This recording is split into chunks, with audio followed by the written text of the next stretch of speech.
বাইকেৰে বিদ্যালয়লৈ গৈ আছিল 3 ছাত্ৰ হঠাৎ 3 ছাত্ৰৰ বাইকত ডাম্পাৰৰ খুন্দা এক শোকাবহ দুৰ্ঘটনাই জোকাৰি গ'ল নগাঁও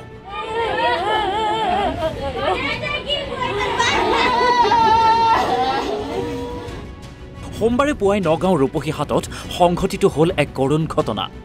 AS02AL 1637 নম্বৰৰ TVS মটৰচাইকেলখনেৰে বিদ্যালয়লৈ গৈ আছিল 3 ছাত্ৰ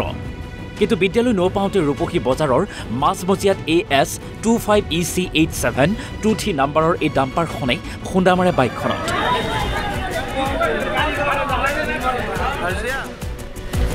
ডাম্পাৰৰ প্ৰচণ্ড খুন্দাত থিতাতে নিহত হয় ছাত্ৰ মামুদ জামান গুৰুতৰভাৱে আহত ছাত্ৰ ইকৰামুল হক আৰু ইফতিকাৰ আহমেদ দুয়ো সংকটজনক অৱস্থাত চিকিৎসাধীন হৈ আছে ইফালে নিহত মামুদ জামান ৰূপহী হাইস্কুলৰ 10ম শ্ৰেণীৰ ছাত্ৰ আছিল ছাত্ৰজনৰ মৃত্যুত এতিয়া ঘৰখনত শোকাকুল পৰিৱেশ ইপিনে জমদূতৰূপী ডাম্পাৰৰ দৌৰাত্ম্যত অতিষ্ঠ হৈ পৰিছে জনসাধাৰণ বাম্পাৰ স্পিডত আহি আছে মই মাৰ্কাছ মছজিদৰ আগত মই একদম ছাইডত আহি আছো সি মোৰ হাত লগাই দিব লাগিছে ডাম্পাৰ কৰ মোৰ গাত মই চাইকেলৰ ছাইডত আহি আছো মোৰ গাত উঠাই দিব লাগিছে মই পিছত ৰাস্তাৰ পৰা নামি গৈছো তিনিআলি পাৰ হৈ আহি পেলাই ইয়াত মাৰি দিলে নহয় এই বাইকত মৰি গ'ল বাইকত মাৰিছে বাইকত মাৰি দিলে কি হৈছে 3জন আছিল এটা মৰি গ'ল লগে লগে দুটা হস্পিটেলত লৈ গৈছে স্কুলত গৈ আছে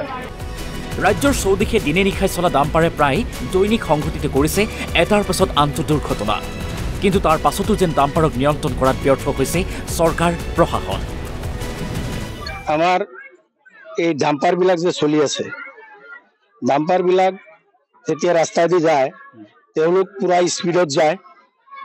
আৰু আমাৰ প্ৰশাসনে ইয়াৰ ওপৰত গুৰুত্ব নিদিয়ে স্কুলৰ সময়ত আমাৰ ৰূপহী এলেকাত যথেষ্ট ল'ৰা ছোৱালীৰ ভিৰ হয় ছাত্ৰ ছাত্ৰীৰ এই সময়ত কমচে কম এটা মানে বাছ গাড়ী চলোৱাটো এটা লিমিটত চলাব লাগে যাৰ ফলত ধৰক আজি ৰাতিপুৱা আমাৰ ৰূপহী চিনিয়ৰ মাদ্ৰাছা যিখন আছিলে বৰ্তমান হাইস্কুল সেই হাইস্কুলৰ সন্মুখত ডাম্পাৰৰ লগত খুন্দা খাই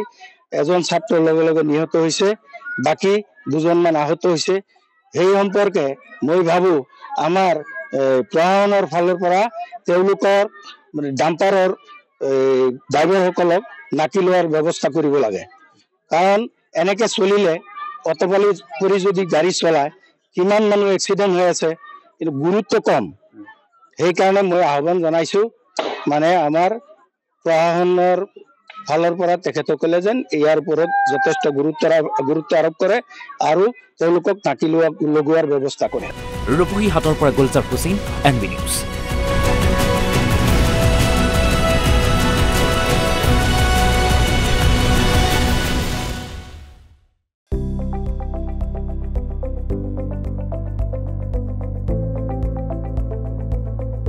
NB নিউজ সহজ সৰল ভাষাত নৱভাৰতৰ কথা